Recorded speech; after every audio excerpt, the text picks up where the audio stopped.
Good afternoon, Madam Chair and members of the committee. My name is Adam Partington and I represent the applicant. I lead the Heritage team as a partner at Marans, a national planning and design consultancy.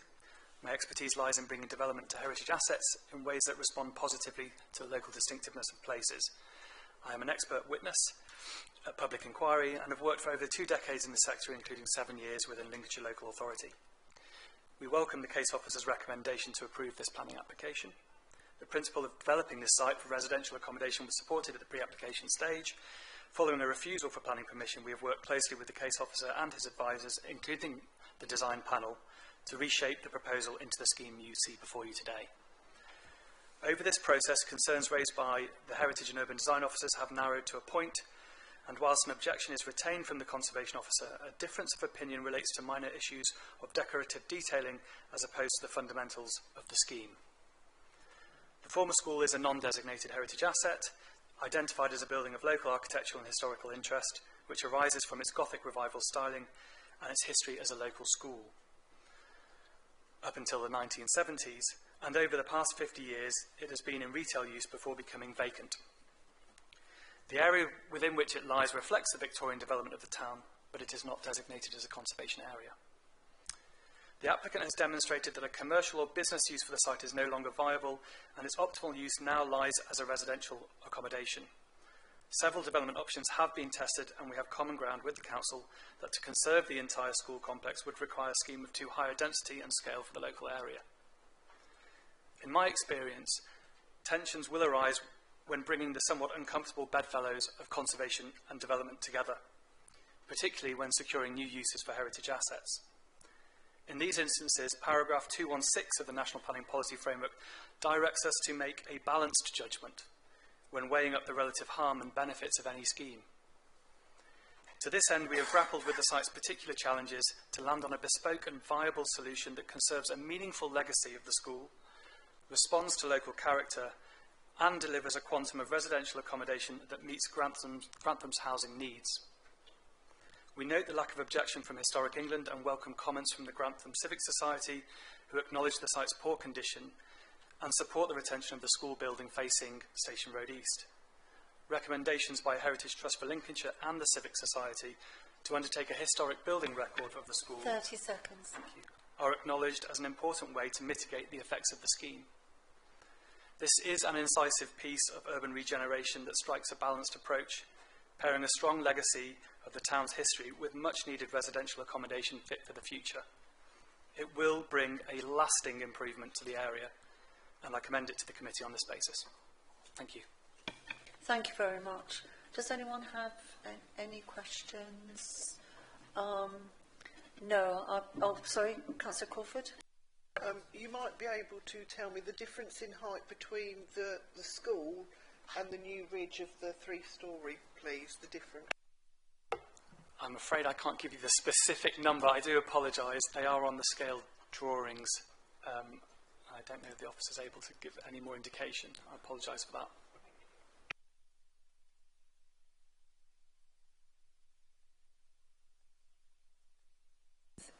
Thank you for that. While you're looking into that, I had a question. Actually, Councillor Harrison, you go first. Thank you, Chair. The parking worries me. That parking I'm looking at is the only parking you're providing, yeah?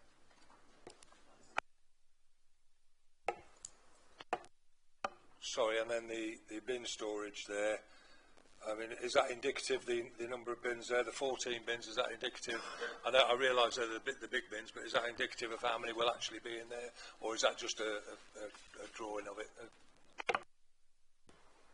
As I understand it, that is the full bin provision. It's not an area of design I've been involved with, not my speciality, but yes. Councillor Bellamy. I think during the officer presentation, didn't we say that the building that backs onto Launder Terrace is roughly the same size as what's already there?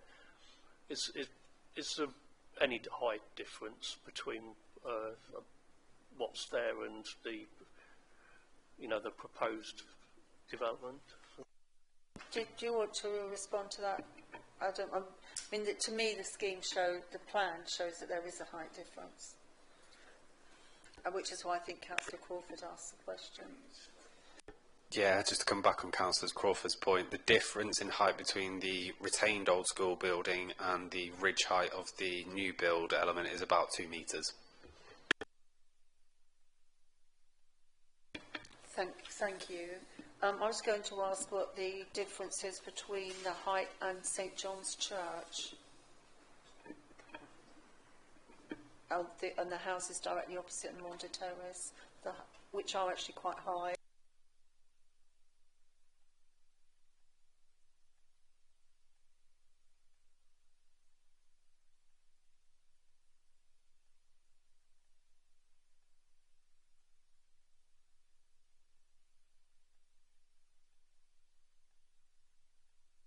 Just on the screen as well for you now, Chair, is that visualisation which helps give you that context. In terms of that, as we say, that height here is broadly comparable to those properties on the opposite side of Maunda Terrace. Thank you for that. Thank you. If I may, I have a separate question, and then Councillor Baird, I think you had one as well. You mentioned about the work that's been done with the design, around the design. One of the things that strikes me with the new design is that the lintels and the window treatments, we seem to have kind of gone backwards a step, that the new design is much more plain. And would it be acceptable to request that we actually do put back those key Victorian features that exist in certainly in Maunda Terrace, a dominant feature? Thank you, Madam Chair. As part of our involvement with this application, which came subsequent to the refusal of the previous application, we undertook a detailed characterisation of the area north of the site to understand what the character of the terraces were, and within that context how the school building, as a building of lower scale but certainly of more, shall we say, embellished decoration, allows itself to be appreciated within its wider setting. In bringing forwards the terraced form of houses into the site, there was a deliberate design choice to choose to be more akin to the plainer terraces that we see in the surrounding area than the building, to allow its Gothic revival form to still really sing out contextually. So it was a deliberate design choice. We also looked more broadly nationally, in the national picture, to the Stirling Prize winner in Norwich, which was a set of terraces down there, which understood as how to integrate modern building regs, modern living conditions with the terraced form. And consequently, we brought that forwards. Notwithstanding, there is opportunity, should you be so minded, to bring forward a condition which could enable some decorative elements to be reused. Thank you for that. Councillor Bird. Thank you. I note that in the car parking there are a couple of sort of extra wide ones, obviously for accessibility. I couldn't quite identify in the ground floor plan, and maybe I missed it, how many of the flats have additional sort of accessibility design features like extra wide doors, or there seem to be a lot of stairs and obviously there's no lifts, but how many would you say would be designed with that in mind? Thank you. So it's condition 3 on your schedule of conditions, Councillor Bird. That's the one that secures the details of the accessible and adaptable properties. We have a policy requirement that a minimum of 10% of them have to be at that accessible standard. The condition requires details of which of those properties will be those accessible properties. Thank you for that. Right, I can't see. Oh, Councillor Sawyer. Thank you, Chairman. How many cars do you think in total will the putative residents have, and how many parking spaces have you provided?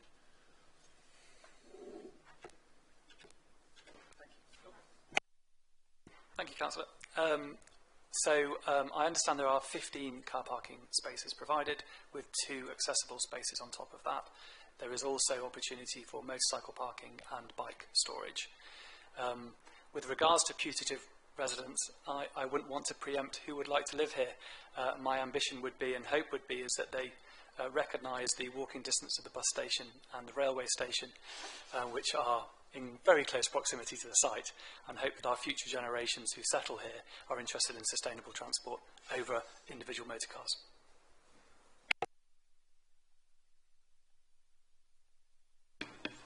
Thank you. I think that that's all then. Thank you very much. Thank you.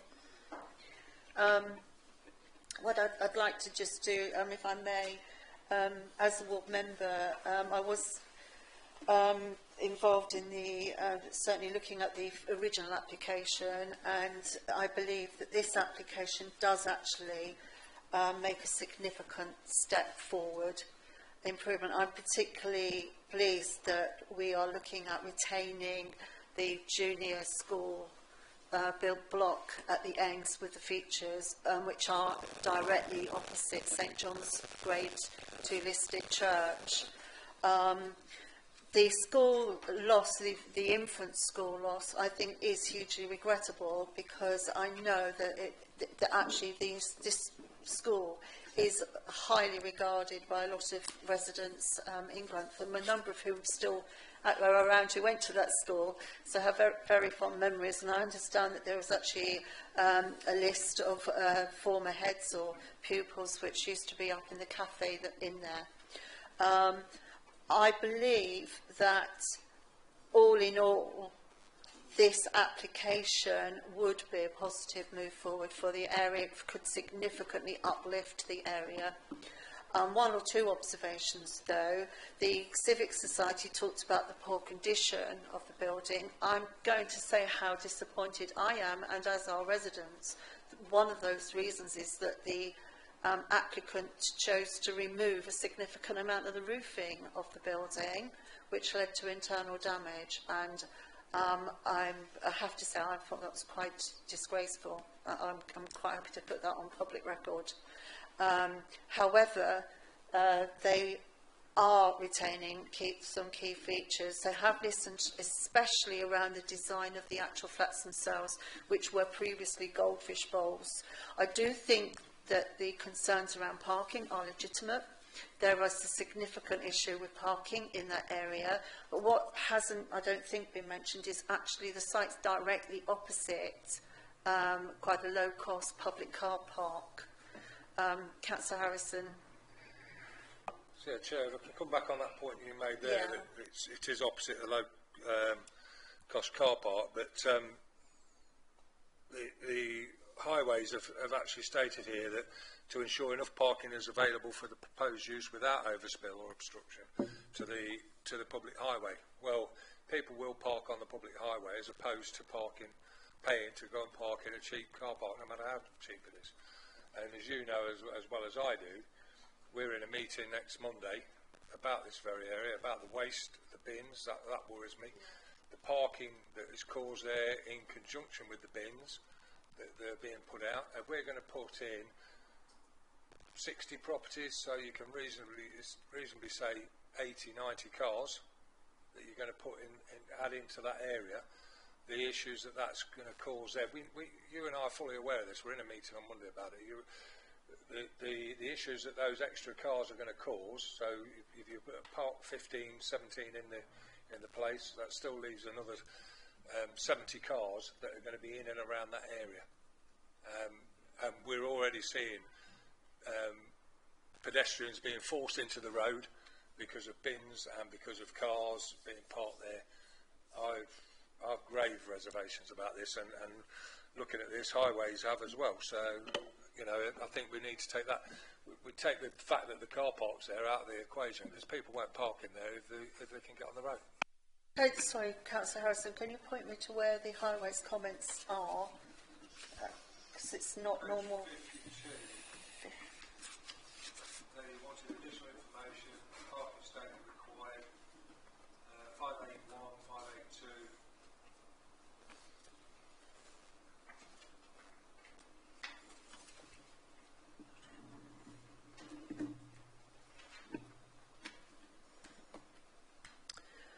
can I just, that's a very valid point there. Have we had any further response back to that? Yeah, so I can provide some further light on that. Thank you, councillors. So, as you say, you've got a response there from the Highways Authority who've requested additional information, and a parking assessment has then been submitted by the applicant and sent on to the Highways Authority who haven't provided any further comments. I think it's important to stress the point that firstly, they haven't actually raised any formal objection to the application. That's the first thing to state. Likewise, they didn't raise an objection to the previous application when that was refused, and this application actually provides additional parking beyond what was previously proposed. We did not include a reason for refusal on the previous application on the basis of insufficient parking. Members would have to very carefully demonstrate what has materially changed with this application that is substantially worse, that it's then reasonable to include a reason. If members were minded to refuse the application, include a reason for refusal beyond those issues that were previously identified. Now, I completely sympathise with what members are saying in terms of parking provision, but members will also be fully aware of the position that the County Council have taken in terms of developments within Grantham Town Centre or within proximity to the town centre, and their view that parking is not essential in such a location. There is clearly an element of parking being provided. If members have concerns about how that would be managed or how that would be allocated to residents, if members wish to, they can impose a condition requirement parking management plan. I would just caution the point in terms of, I completely understand what members' reservations are about having sufficient parking on site, but as also been mentioned, you have a site here that is very close proximity to the train station, very close proximity to the bus station. You would hope as much as anything else that those residents who look to occupy this site will be those that are looking to use those sustainable modes of transport. People looking to purchase a property who would want a car parking space would obviously have to take that into account if they are purchasing a property here, whether there's sufficient spaces to meet their need. So I'd just put that into members' minds in terms of when they're considering the parking provision. Thank you. I'd just like to come back, if I may, on the waste, and then I've got a number of other people who'd like to speak. Yes, there are issues in the area regarding the waste. It is in my ward, and I've got meetings regarding it. But in fact, the irony is that those issues are because we haven't got any commercial arrangements for collecting waste in the smaller terraced houses. So consequently, what we've got for information is bins, multiple bins lined up on very, very narrow paving. This application actually, unlike some others in the town, does include in effect commercial waste collection arrangements, which is an improvement actually on what we've got elsewhere. Thank you for that. Unfortunately, I think quite a lot of the commercial waste arrangements don't include the break-up of recycled waste, etc., which you'd normally expect in a domestic arrangement. Councillor Bellamy, please. Thank and you, then Chairman. Councillor Wood. Just to follow up on just what Adam was saying, wouldn't that, if the parking was increased, which would mean reduction in the amount of flats and that brings into question the viability of the project as well? Because I think that was mentioned on the previous application. Yeah, exactly that point, Councillor Bellamy. If you reduce the quantum of housing being provided, that further impacts on that viability position, which has been demonstrated is very marginal as it is, such that the scheme can't provide the affordable housing or the Section 106 contribution. Thank you. Councillor Wood. Thank you, Madam Chairman. Firstly, my concerns. The first concern is the design. I think the design could be better, but to counterback that, it's an improvement on what was submitted originally. The second thing is the parking is tricky, but I also then accept it's a town centre, and increasing the parking would reduce the number of properties and make it less viable. And my third thing is Section 106 agreements. It's a pity we can't have a Section 106 agreement, but I accept it. their calculations have been validated by a chartered surveyor, CP Viability Limited, who seem to do all the they seem to specialise in viability assessments for all local authorities. So, having put those concerns to one side, I'm quite in favour of it and think, on balance, I'm in favour of approving it. So, that's all, thank you. Does that mean that you're making a proposal to approve? Yes. Yeah, I propose we accept. Thank you. Do we have a seconder? Councillor Fellows, thank you. Did you want to say anything, Councillor Fellows? Just very quickly, again, I think it's a very much needed allocation of property for a certain group of people who will certainly buy it. I accept everything that everyone said. I think I was more impressed by your own words, being the ward councillor for that, and I can see what you and Councillor Harrington are saying about the issues, but again, on balance, I actually quite like it a lot. Thank you very much. To Councillor Vishnu Singh. Yes, Madam Chairman, just to suggest, with regards to the bin, putting on the streets, I wonder if we could consider about putting a communal bin in there for those houses, a group of houses, to have one or two communal bins that could be served. Thank you for that. We are looking at that solution, actually. It's a bit tricky, but I take it you're talking about our general issue, not this application, because this application's got, in effect, communal bin storage within the proposal. Councillor Sawyer and then Councillor Harrison. Yes, thank you, Chairman. Looking at UK average figures, 62-bedroom apartments could equate to around 90 cars, but on balance, I don't consider that to be a deal breaker. Something we'd have to live with, I think. Thank you, Councillor Harrison. Yeah, in light of what I've said, particularly the parking and knowing that area really, really well, I can't vote for this one, so that'll be my position. Thank you. I am torn because I do recognise that there are issues with parking here, but I also recognise it is right on the railway station. And given that, unfortunately, I have to say, through gritted teeth, we are not having affordable housing units here, I can see this would be particularly attractive to commuters, for example, using the railway, like young commuters. And there is provision. There are a number of quite large public car parks in the immediate vicinity.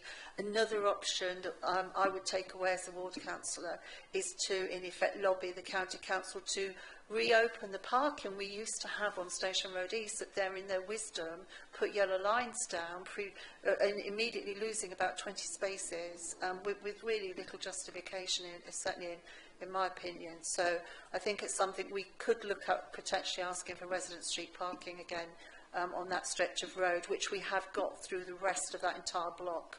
So I think there is some other scope. I support, I would like to put forward a proposal picking up our concerns about parking, that there is a parking management plan. I would like to see the applicant negotiate some sort of deal with the neighbouring car park, if that's at all possible, because that really, to me, be a common sense solution to that discount scheme or something like that. I would otherwise support this. One of the biggest issues I have with casework is lack of housing in this area, and we are talking about providing 60 homes, and that, in my view, significantly outweighs the other issues. People will know what they're getting into when they buy or move into the properties. They will know what the amenities are, and they can make those decisions. Councillor, can I suggest to my colleague, Councillor Wood, that he adds your amendment to his first proposal, which I think actually covers probably where we need to be on this, and I will obviously second that. Thank you. That's absolutely right, Councillor. Thank you. And then, if I might add, picking up my earlier point regarding the design, can we also strengthen the conditions. I think it was 10 and 12, which were around the design. So we do pick up the Victorian features that are on the street opposite. Just to come back to that point, Councillor Morgan, it's condition 4 is the relevant condition. That has a specific requirement for large-scale details, which does look at then at those details in terms of brickwork, embellishment, etc. So that's already covered by that condition. Thank you. I did have, sorry, because we've kind of gone into the vote. The other question I was going to ask actually was around the provision of some form of some trees or landscaping, because actually St John's has got quite a number of trees and bushes around it, and to me it would help break up certainly the interior space. It looks like there's just a few round flower beds or something.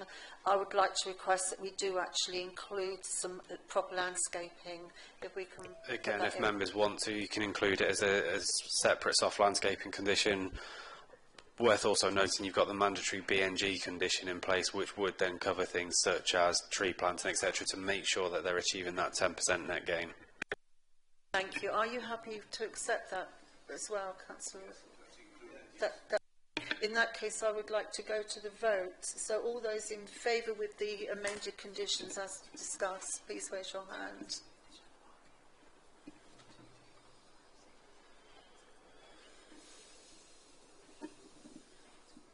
Thank you. Those against? And Councillor Harrison would like his recorded.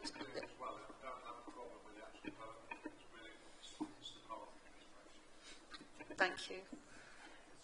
That was 2 against. And any abstentions? No. Thank you. So this application has been passed. Thank you.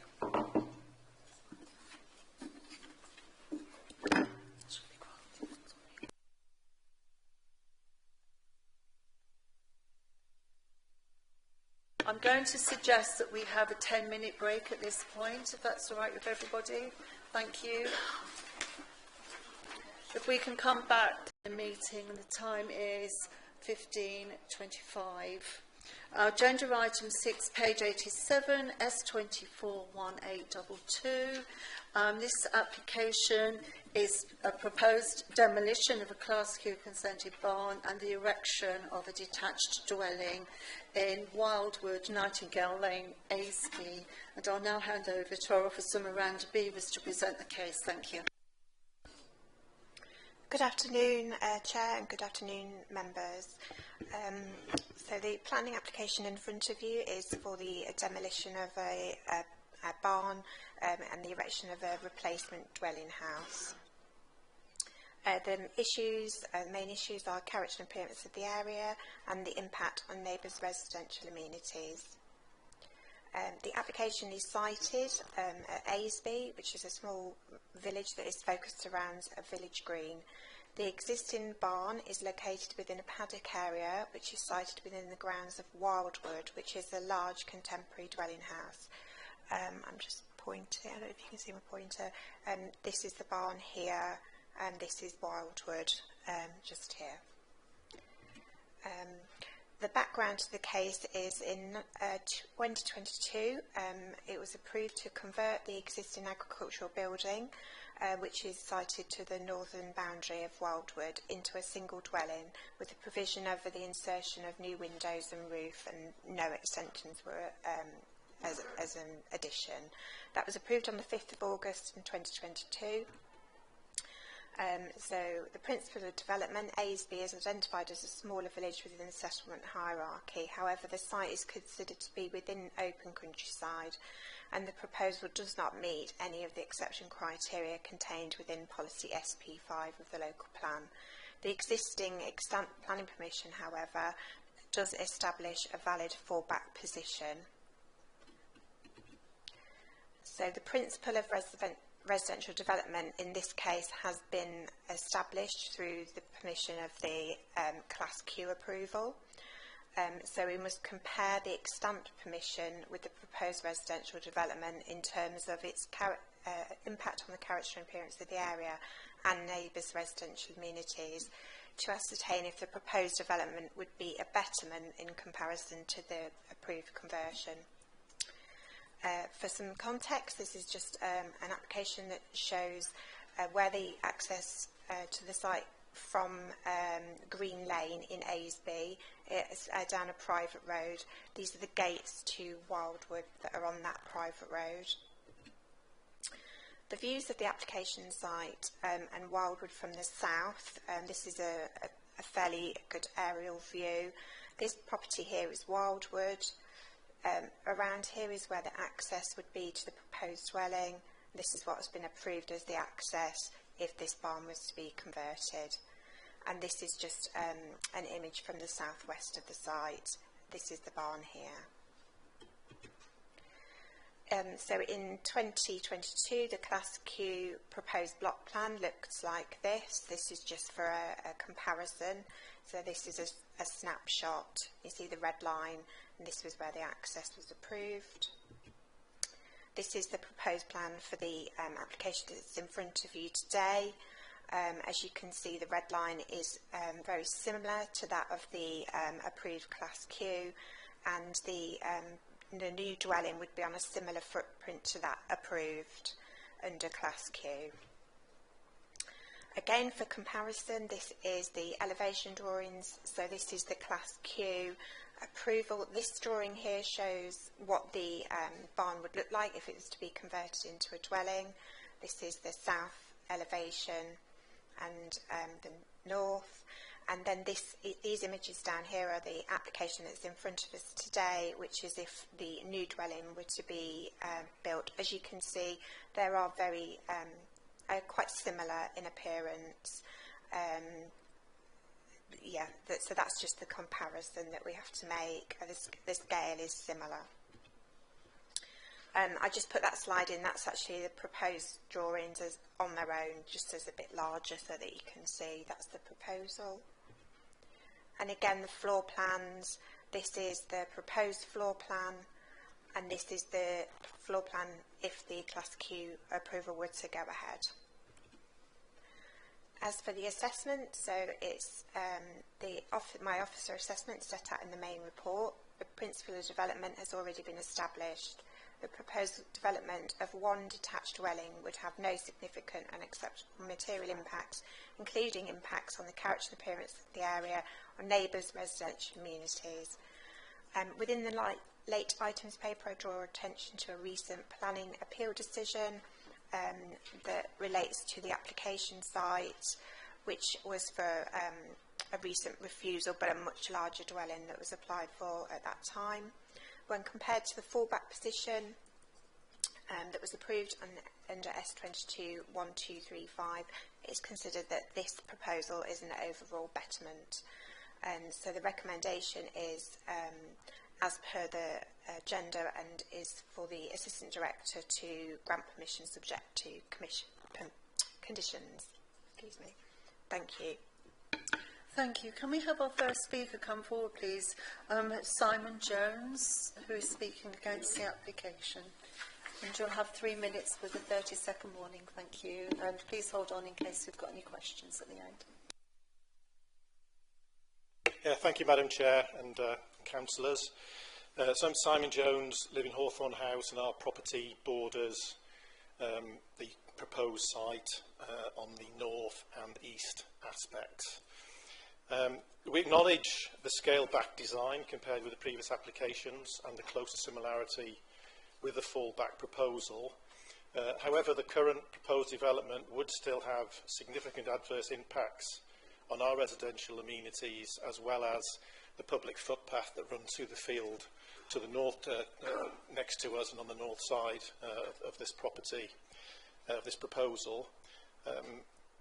So we would, due to the increased numbers of windows and the increased height of this proposal versus the fallback position, hence we would request, we support the conditions that have been put through by the planning officer, namely to mitigate the adverse impacts of our residential amenity. In particular, in 7.4 in the planning officer's report, it's considered reasonable to impose appropriately worded condition to restrict, remove some of the permitted development rights under Schedule 2, Parts 1 and 2, to allow evaluation of other additional adverse impacts of any other development beyond this proposal, extensions, etc. And secondly, from Condition 9 in the during buildings work section of the report, which requires the applicant to submit details of soft landscaping works in accordance with policy DE1 of the South Kesteven local plan. And we'd also request, in addition, that we would ask that this condition explicitly includes details of landscaping and boundary treatments between our land and theirs, house garden and the access road, and that this be made a pre-commencement condition to ensure these details are approved before any building work begins. There's 3 photographs here that I've just brought just to support some backing evidence. That's from our back garden onto the access road, just to show it's quite close and there's not much screening in position at the moment. If we could, the second one is the view of the proposed development from the public footpath on the field next to our land on the north aspect. So it is quite visible, and once all the windows and everything are in place, that'll be quite obvious. And the second one is from another part of our land, just to show that the screening, particularly in the winter, is non-existent really, provide any privacy and protection to us and our land. So that was just, and that's it. Thank you very much for your attention and your consideration. Thank you. Councillor Sawyer. Thank you, Chair. Miranda, could we go to page 88, do you think? A question for Simon, just for clarity.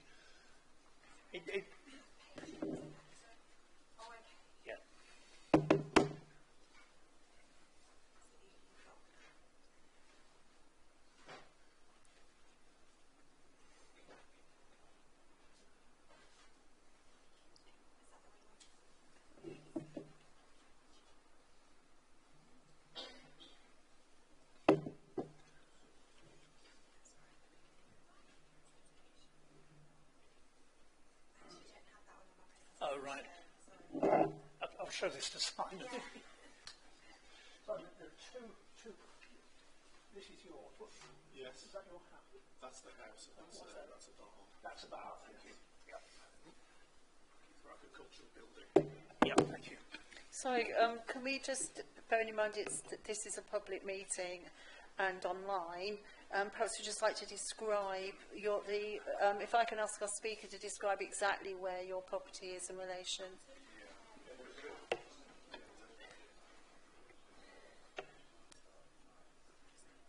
Page 88, Chairman. The building immediately above the red line is an agricultural building, and the house is the one to the right of that. I just wanted clarity as to which is which. Thank you. Thank you for your assistance there, Penny. So that's your house? Yep. Oh, it's not. That's the barn. That's the barn. I've put a recent aerial shot up there, which shows the barn is just in here, and this is the gentleman's house. Is this one here, I believe, and then that's the barn. Thank you. Does anybody have any more questions?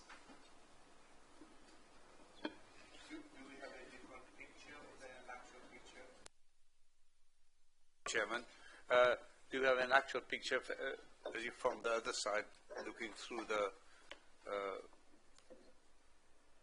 area?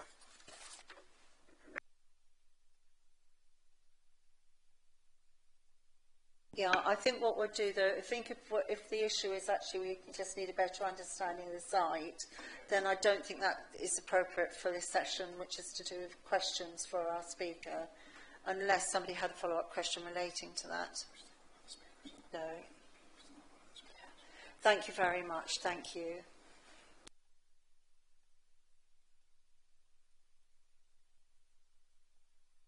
We can look at that during the debate if necessary. Could I please call up our next speaker, the applicant's agent, John Dickey, consultant in architecture and planning. Thank you.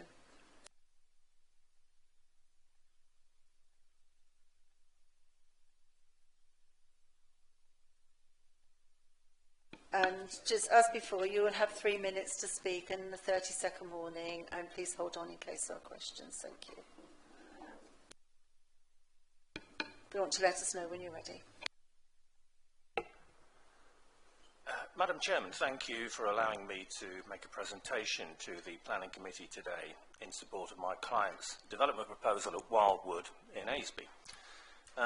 In situations where we're at committee with an officer's clear recommendation for approval, I wouldn't normally address members, but given the degree of attention that this application has unexpectedly brought about, I thought it sensible to make myself available to the Planning Committee today to respond personally to any questions that councillors may have.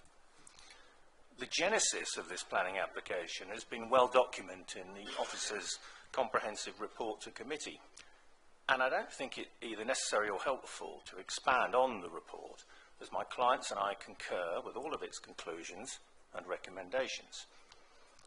I would also make the point that we're entirely agreeable to the planning conditions as set out in the report. All that I would add to the officer's verbiage is to reiterate the point that the proposal before you is, to all intents and purposes, identical to the Class Q consented agricultural building. It is simply a new build version of the approved conversion.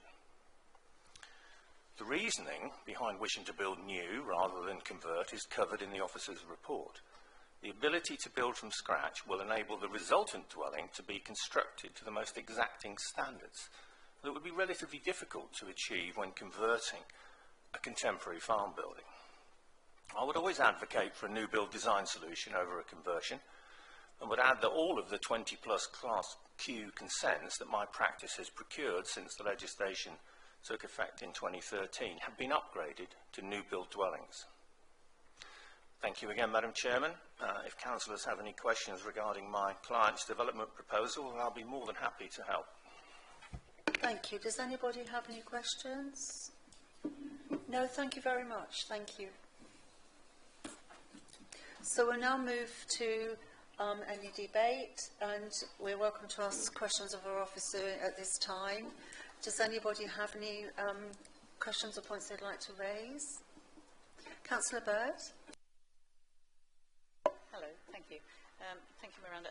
Could we just be clear that this is for a separate dwelling, not within the curtilage of the existing building? So it is for a separate separate driveway, separate. And are we clear about the extent of any garden that is that where the green is? It that little space there? Do you see what I mean? Yeah, it is. It's an application for a standalone dwelling house, and it has its own residential curtilage, which is within the red line on the application plan, and the landscaping is included in and around that access point and where the garden is. Thank you. Does anybody, Parish, do you? Thank you, Councillor Bishop. Thank you, Madam Chairman. I would very much, was referring to paragraph 7.3.5 with regard to the thermal efficiency of the actual design itself. Will it be possible for you to tell us about, with regard, if you've got any further information about the materials used and its efficiency? Thank you. I have asked for a condition, should the application be approved today, where we're asking for details of the materials that are going to be used. And I think this is I don't know if there's a sustainability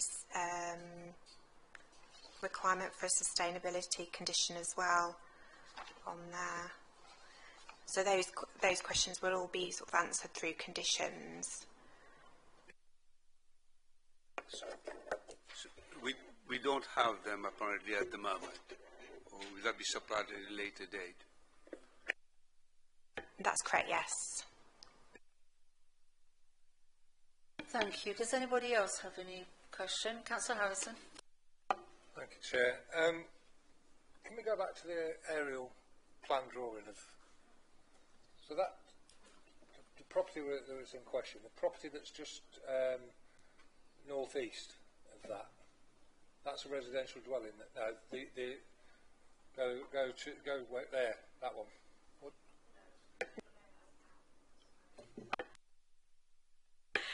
That's an outbuilding.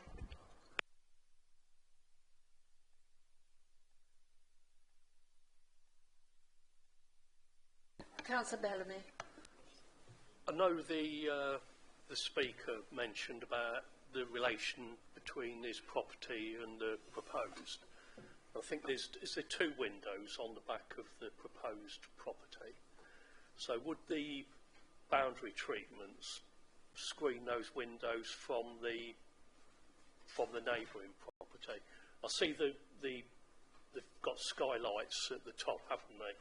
So you won't be able to sort of look directly out of bedroom windows into the neighbouring property, but just I suppose it's just those two windows on the north face. Where's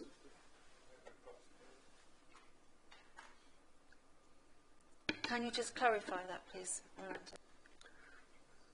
Yeah, I think I'm getting mixed up between the top one and the bottom one, because there is obviously windows. That's the bottom one is the proposed one, yeah, so okay. So. Yeah. But are you of the opinion that it's not directly overlooking, or? There we go, got it. Yeah, I don't think there's, I think the separation distances between the residential dwellings is enough so that it wouldn't be sort of enough to recommend refusal. And I also have to assess it against the fallback position as well, where there was upper floors, albeit they were in the roof, the windows. But when you make the comparison, I don't think that it's necessarily a lot worse. It doesn't make it a lot worse. Thank you. Councillor Sawyer. Chairman, do we know the approximate distance between the proposed development and both Hawthorne House and Wildwood?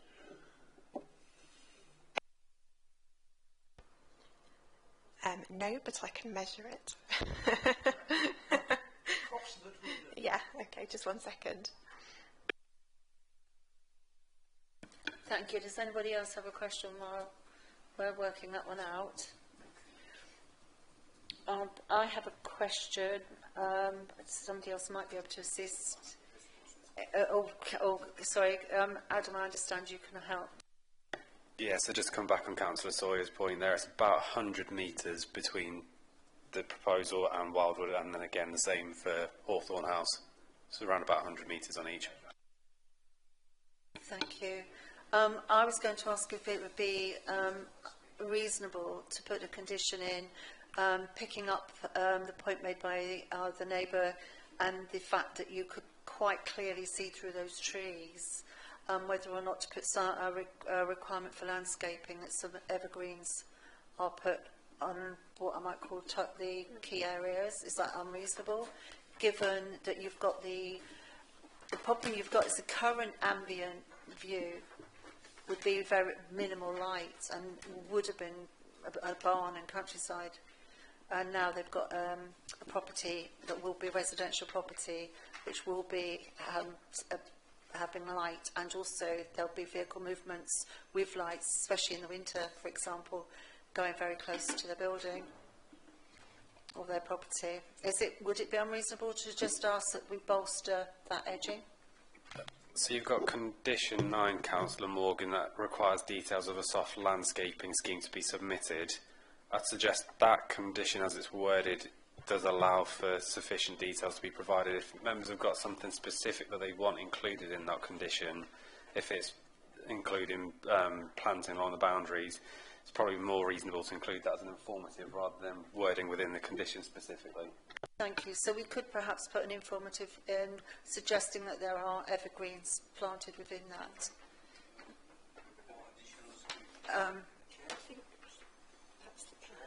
Yew trees, for example.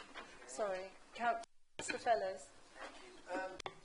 If, as I suspect it is the case, that the gentleman who came and spoke more or less objecting against it, his property is over 100 metres from the proposed building, I think it is actually quite unfair to impose those conditions on it. I also think that because we've already passed this 3 years ago, and materially all we're getting is a better property, and also accepting the fact that it will be subject to building regulations which should cover a whole range of issues, I'm finding it almost impossible not to follow the officer's recommendation and pass this. There was one other thing that has now slipped my mind. No, it's gone. I really think I would like to propose that we accept the recommendation and we pass this proposal. So, Councillor Bellamy, you had your No, hand up. I agree with Councillor Morgan. I think with the boundary treatments, but I think it should be native species, because we don't want leylandii or something other, bearing in mind where the location is. Like I say, 'cause I don't think that's unreasonable, to be fair. So. Thank you. I should have clarified. It would be something like a yew tree, native. Yeah, I agree with what. Councillor Fellows as well. Councillor Fellows, yeah. Thank you. Councillor Fellows has actually put forward a recommendation to approve. Yeah. I'm happy to second. Yeah, Councillor Bellamy is happy to second that. And do we have anyone else who wanted to? Can I ask, would you accept that with the just bolstering some of that boundary? We're looking at landscaping anyway. It's just we're specifying a bit what goes in. Not unreasonable, Chair. Yes. Thank you. And Councillor Bishnal Singh. Going to go along with Councillor Bellamy's suggestions for additional screening, if any planting to be done, is to our local, what call indigenous trees and plants to be put additionally, if that could be conditioned. Thank you. So what we're doing then is I'm going to go to the vote on this. So we are voting to grant permission for the application as before us, with an advisory that the boundary treatment has some native evergreen species added to it to improve screening for the benefit of the amenity of the neighbour. All those in favour, please raise your hands. That's unanimous. Thank you very much. Permission granted. Thank you.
Thank you, committee members. We're now moving to application agenda item 7, page 107 of the report, which is S241719, which is a change of use of outbuilding to a single dwelling, 1 Albert Road, Stamford.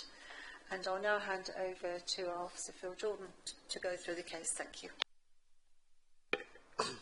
Thank you, Chairman, and good afternoon, members. The next application is S241719, and the proposal is for a change of use of an existing outbuilding to a single dwelling. And the site's located at 1 Albert Road, Stamford. The key issues with the proposal are the impact on the character and appearance of the area, consideration of impacts on heritage assets, impacts on neighbours, residential amenities and highways impacts. So the site itself, members may be familiar with the site, Albert Bridge in Stamford, and to the north side of that, where the bridge joins Albert Road and then runs up to the council car park. There's the existing properties at the front Albert Road, then the building itself has already been constructed and is in the rear previous garden area of 1 Albert Road. So these next few slides are photographs of the existing building, which is in situ. So from Albert Road itself there's a small opening which leads to a passageway which takes you to the rear of 1 Albert Road and towards the current outbuilding. These next 2 photographs are taken from the western elevation, so stood at the end of the existing building looking back towards Albert Road. And this is taken stood in front of the rear elevation of 1 Albert Road and then looking towards the eastern elevation of the existing building. This shows some of the remaining amenity space that is there for 1 Albert Road. So next photograph is stood taken back on the south side of the river, so looking across, so where my cursor on the screen is, these are the properties that front onto Albert Road, and then you can see in the rear garden area, this is the building that's been constructed and is subject of the change of use. This is the northern elevation of the outbuilding. Again, you can see some of that additional amenity space around it. And then this is stood on the southern side of the outbuilding, looking towards Riverside Place, stood on the balcony area of that building. Again, these next slides show a bit more of that existing balcony area, which has already been granted planning permission. The next slide just shows those the respective elevations of the building that's currently in situ. So in terms of the key points, the proposal seeks a change of use of the building to form a separate dwelling, but the footprint and the elevations of the building would not change from that that's already in situ. Draw members' attention to the site history within the application pack. This was a building that was resisted by the council and resisted by officers since really dating back to about 2013, but it was in 2017 when a lawful development certificate was granted for the building by the planning inspectorate.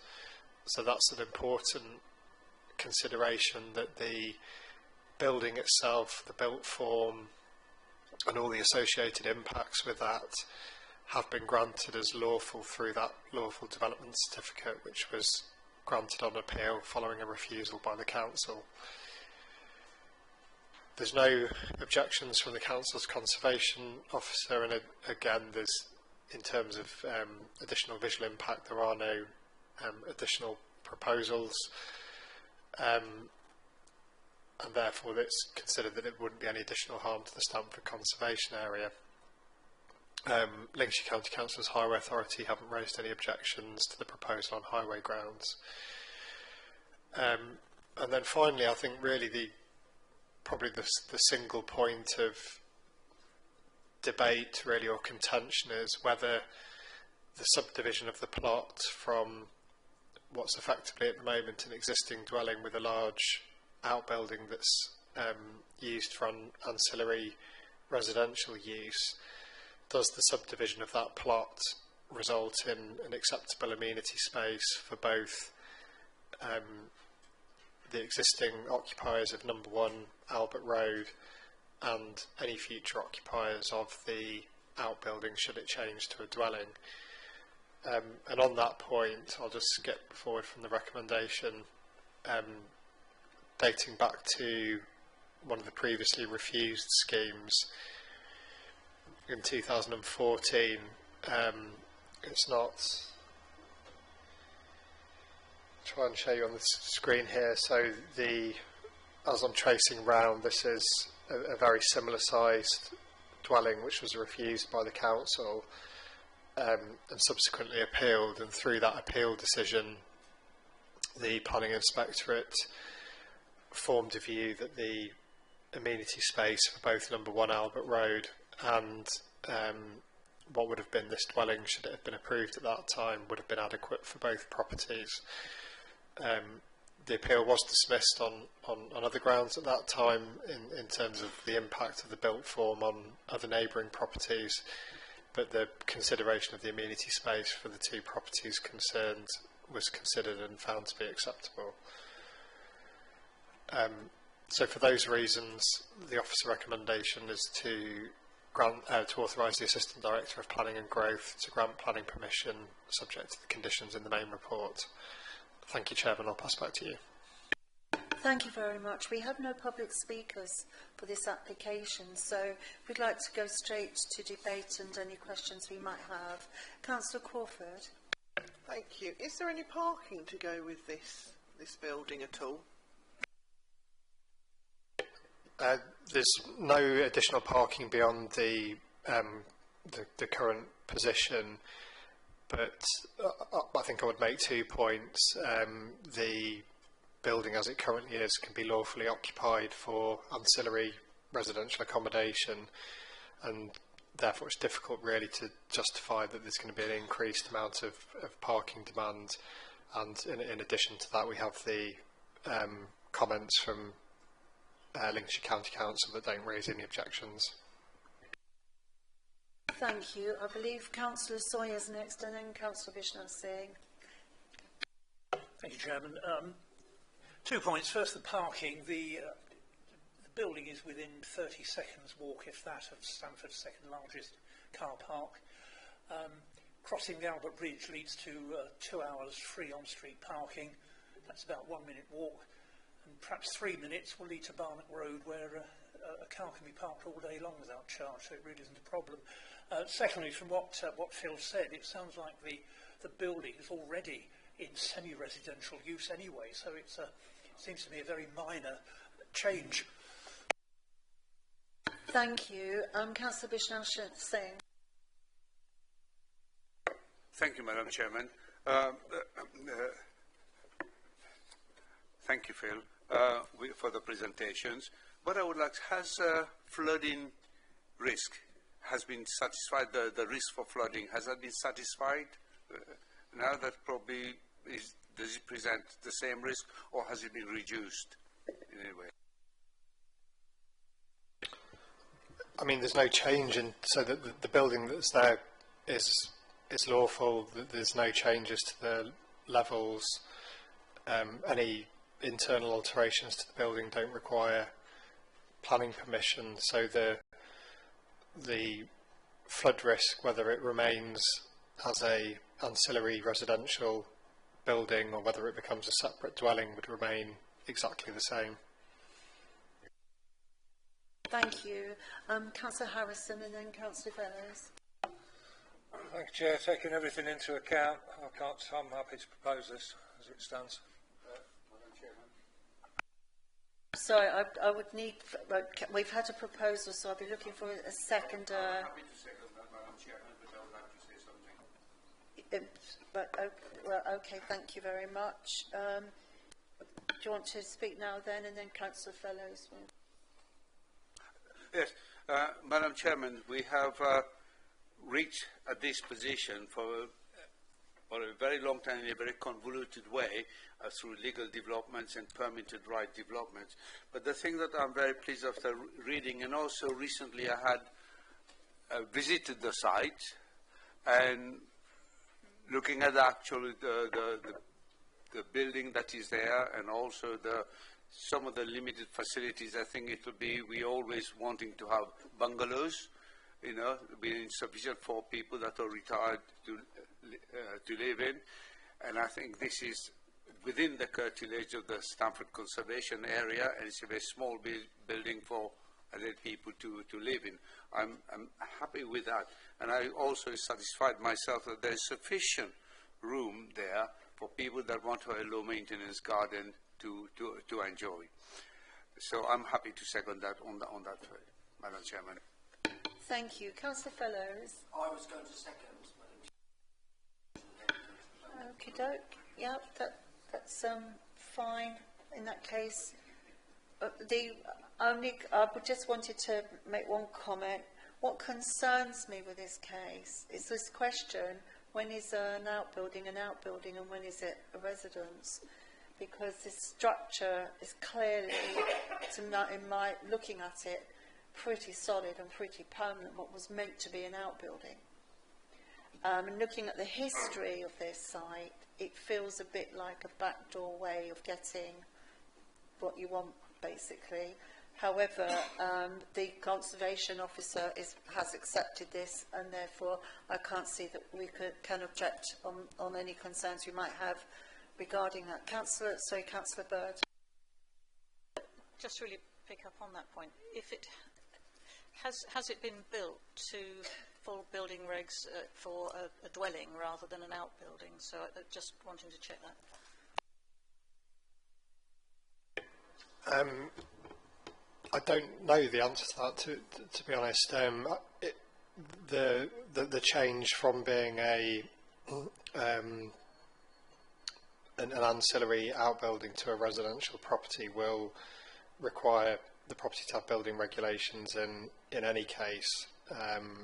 We could make that clear on any decision notice, and if they don't have the appropriate building regulations in place, that could affect future insurances and so on. But it's a separate matter to the planning process. Would it be a condition that we're happy to approve it, that would need to be subject to meeting all planning sort of requirements for a dwelling rather than for an outbuilding? It would just be an informative that it sits on the face of the decision notice, but it makes it clear that the planning permission grants planning permission, but that any building regulations is a separate process, and it would draw their attention directly towards that. Thank you. Sorry, I've just got one more question. It's picking up Councillor Bishnell Singh's point about flooding. Can we just clarify where we stand with regards to, on page 116, the flood risk and drainage? I went online and actually looked at what the Environment Agency require, and they're actually quite clear that there are quite strict measurements regarding the level above, I think it's above sea level, regarding the flood waters or potential water height. Have we got a condition that ensures that actually that they will be that this property meets that? Because I can't see, it's quite specific, and they also say that just for the record, that even if we grant permission, that doesn't guarantee that the property can be lived in. They have to separately approve that. So I think it might be worth putting some advisory into the applicant regarding that point. Yeah, so just the first point about the very specific details about the finished floor levels is condition 3 of the schedule of conditions. That requires the finished floor levels to be completed in accordance with the flood risk assessment, and that specifies finished floor levels for the bedroom to be no lower than 23.335 metres above ordnance data, and then for the living area to be no lower than 22.36 metres above ordnance data level. So, yeah, those very specific requirements are covered by that condition. Thank you. Would we agree to just putting the advisory in that they need to go back to the Environment Agency to get the final approval?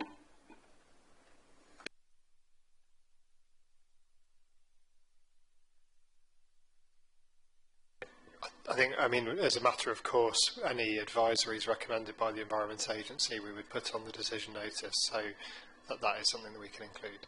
Thank you very much. Do I need to, do our proposer and seconder need to agree that, or is that just something that would happen anyway? I think they're both things that would happen anyway, but if for clarity, the proposal is to ensure that there's the informative to notify about building regulations and also any requirements from the EA. Maybe just worth checking with the proposer and seconder that that's the case. Would you be happy to accept that? That both have indicated yes. That's great. In that case, we go to the vote. Oh, sorry. Sorry, so Councillor Harrison, did you want to speak? No, I will accept it.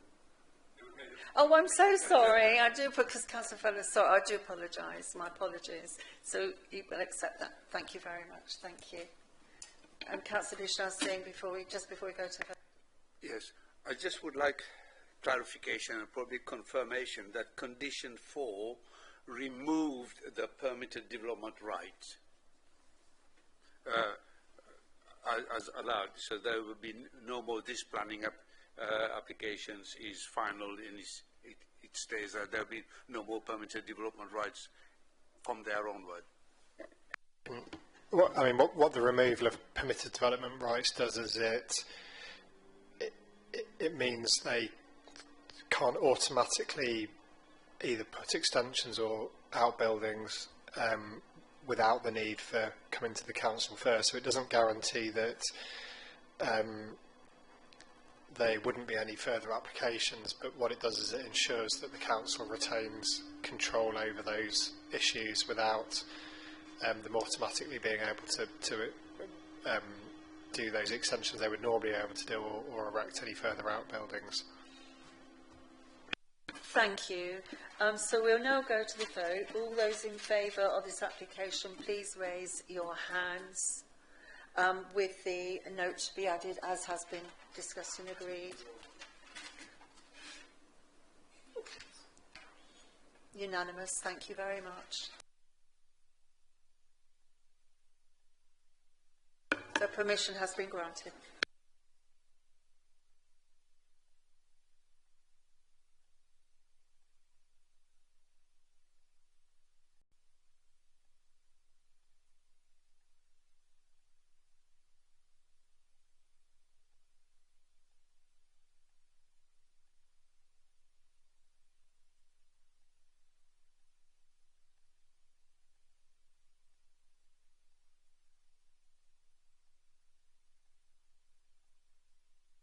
Thank you. We're now moving to agenda item 8, page 121 of our agenda paper, which is application S230299. This is the erection of 67 dwellings with associated vehicular access, Readings Road and OMWay at Readings Road, Barrowby. If I now hand over to our officer, Adam Murray, who will now present the case. Thank you. Thank you, Chair. As you say, this is application S230299, which is for the erection of 67 dwellings with associated access from Readings Road and Owen Way, with associated public open space and infrastructure at Readings Road, Barrowby. Now, members will recall that this application was at committee in June of last year, where members resolved to grant planning permission for the scheme. The scheme itself is one part of the local plan allocation at Low Road and Readings Road, Barrowby, so the application site itself is the north-eastern parcel of the site. And as I say, the scheme is for 67 dwellings, so this just shows you a view of how the overall allocation is proposed to be developed. Now, as I say, it was at committee in June of last year where members resolved that they were minded to grant permission subject to conditions and the completion of a Section 106 agreement. That schedule of heads of terms for the Section 106 agreement included a financial contribution to bus services. However, during the course of negotiation and drafting of the legal agreement, Lincolnshire County Council have confirmed that they don't wish to collect the funds and that they would prefer for the developers to engage directly with the bus operators. So what's proposed to be done is to seek members' authority to update the heads of terms to remove the financial contribution and for allow that to be covered by an update to condition 14, which requires details of a revised travel plan to be submitted. That includes details of a scheme for 2 free annual passes per dwelling for the first year of occupation. So the exact same scheme of mitigation that would have been covered by the financial contribution. What we're simply seeking is committee's authority to obtain that scheme of mitigation by an alternative mechanism, so by condition rather than the legal agreement. Everything else on the application remains the same as it was when it was presented to committee in June last year. So again, in terms of the evaluation, that still remains the same. It calls the development plan as a whole. No material considerations to indicate that permission should be withheld. So the recommendation to committee is to authorise the Assistant Director of Planning to grant planning permission subject to conditions and the updated heads of terms for the Section 106 agreement. Thank you. Thank you. Do we have any debate or question? Councillor Crawford. I have to say I'm very, very disappointed with Lincoln County Council there, and I'm sure everybody else is here. But I can't see a way forward other than as recommended, so I'm happy to propose. Thank you. Do we have a seconder? Councillor Fellows, thank you. All those in favour, please raise your hands. That's been carried unanimously. Thank you very much.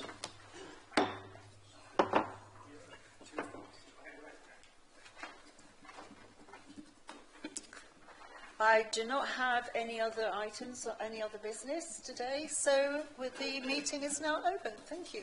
Thank you, Chair.